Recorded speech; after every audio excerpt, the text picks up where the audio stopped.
আসসালামু আলাইকুম। আমরা আমাদের গরুর খামারে দুইটা ঘাস কাটার মেশিন ব্যবহার করি, যার একটা আমরা আমাদের স্যালো মেশিন দিয়ে চালাই আর অপরটা আমরা মোটর দিয়ে চালাই। তো হঠাৎ করে দুইটা মেশিনই একসাথে নষ্ট হয়ে যায়। এই মেশিনগুলি নষ্ট হওয়ার পরে আমাদের ব্যাপক একটা বিড়ম্বনায় পড়তে হয়, কারণ ঘাস কাটতে না পারলে গরুর সামনে আমরা ঘাস দিতে পারি না, বা এত বড় বড় ঘাস গরুর সামনে দেওয়াও যায় না। তো ভাবলাম যে একটা মেশিন আমরা বাজারে নিয়ে ঠিক করার চেষ্টা করি। প্রথমে আমরা যে মেশিনটা নিয়ে এসেছি এইটা মূলত আমরা ব্যবহার করি আমাদের স্যালো মেশিন দিয়ে। মূলত যখন বিদ্যুৎ থাকে না তখন আমাদের এই মেশিনটা ব্যবহার করা হয়। এই মেশিনটা যখন আমরা চালাই এটাতে খুব দ্রুত ঘাস কাটা যায়। এটার কারণ হচ্ছে এটা যেহেতু আমরা স্যালো মেশিনে চালাই আর স্যালো মেশিন অনেক জোরে ঘুরে, যে কারণে ঘাসও অনেক দ্রুত কাটে। তো আলহামদুলিল্লাহ এই মেশিনটাতেই বেশি সমস্যা ছিল। এই মেশিনটাই সবার আগে আমরা ঠিক করে ফেলেছি এবং এটার যে ব্লেডগুলি ছিল সেই ব্লেডগুলি আমরা খুলে রেখেছিলাম। এই ব্লেডগুলিকে লাগিয়ে নিয়ে তারপর এগুলিকে আমরা এখন নিয়ে যাবো আমাদের খামারের দিকে। এই মেশিনগুলিতে সবথেকে বেশি সমস্যা যেগুলির কারণে হয় সেটা হচ্ছে এই গ্রিস যদি ঠিকমতো দেওয়া থাকে তাহলে এই মেশিনগুলি তেমন একটা সমস্যা হওয়ার কথা না, বা হয় না। গ্রিস না দেওয়া থাকলেই এই মেশিনের সবথেকে বড় বড় সমস্যাগুলি দেখা দেয়। তো আমরা গ্রিসও দিয়ে নিচ্ছিলাম এবং এর পাশাপাশি আমাদের ছোট্ট একটা কাজ আছে। আমাদের এক বস্তা হচ্ছে ভুসি নিতে হবে, দুঃখিত ভুসি না, আমাদের এক বস্তা তুষ নিতে হবে। এই তুষ আমরা নিব হচ্ছে আমাদের কয়েকটা বাচ্চা ব্রুডিং করতে হবে, সেটার জন্য আমরা নিয়ে নিচ্ছিলাম এটার সাথেই।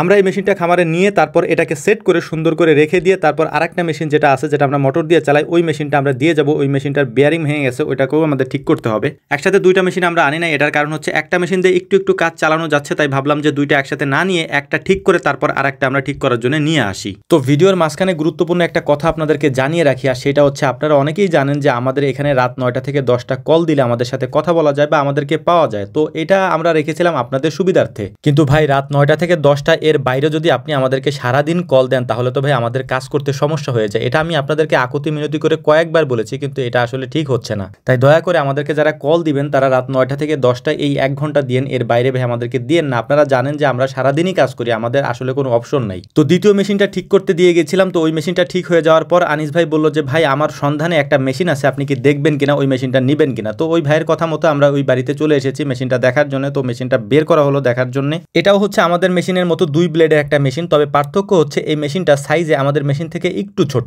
তো যাই হোক আলহামদুলিল্লাহ মেশিনটা দেখলাম ভালোই লেগেছে। তো এখানে আমরা যেখানে এসেছি এখানে যে এক ভাই ছিলেন উনি কয়েকটা মুরগি পালন করেন, এইগুলিকে ফাইটার মুরগি বলে। মূলত হচ্ছে আমি একটা স্টোরি দিয়েছিলাম এই মুরগির, এগুলির যে মোরগ হয় এই মোরগগুলি আমি আগে পরে কখনো দেখি নাই। তো এটাই হচ্ছে আমার প্রথম অভিজ্ঞতা। তো ভাইকে বললাম যে কয়েকটা বাচ্চা আমাকে দেওয়া যায় কিনা, আমি দেখি এগুলি আমি পালন করতে পারি কিনা। তো ভাই আমাকে কয়েকটা বাচ্চা দিতে চাইলেন, তবে আমাদের এখানে জায়গা না থাকার কারণে এগুলি যেহেতু আলাদা করে পালন করতে হবে, তাই বললাম যে আমি কয়েকদিন পরে এসে নিয়ে যাবো ইনশাআল্লাহ। তো তাকে আমি কথা দিয়ে এসেছি আমি এসে নিয়ে যাব। তো কয়েকদিন পরে ওই বাচ্চাগুলিকে আমরা নিয়ে আসবো। আমরা মূলত এসেছিলাম আমাদের যে মেশিনটা নষ্ট হয়ে গিয়েছে এই মেশিনটা ঠিক করে এখান থেকে নিয়ে যাওয়ার জন্য। তো যাত্রাপথে আমরা ওই মেশিনটা দেখে আসলাম এবং ওই ভাইয়ের সাথেও কথা বলে আসলাম। তো এখন আমরা চলে যাচ্ছি আমাদের খামারের দিকে। তো আনিস ভাই বললেন যে গরম গরম রসগোল্লা ভাসতেছে, তো এটা খেয়ে তারপরে আপনারা জানতো, তার কথা আমরা রেখে গরম গরম রসগোল্লা খেয়ে তারপর আমরা রওনা দিলাম আমাদের খামারের দিকে, আমাদের বাকি যে মেশিনটা আছে যেটা নষ্ট হয়ে গিয়েছে সেইটা নিয়ে। আলহামদুলিল্লাহ দুইটা মেশিন আমরা ঠিক করতে পেরেছি। তো আমাদের জন্য দোয়া করবেন। আসসালামু আলাইকুম ওয়া রাহমাতুল্লাহ।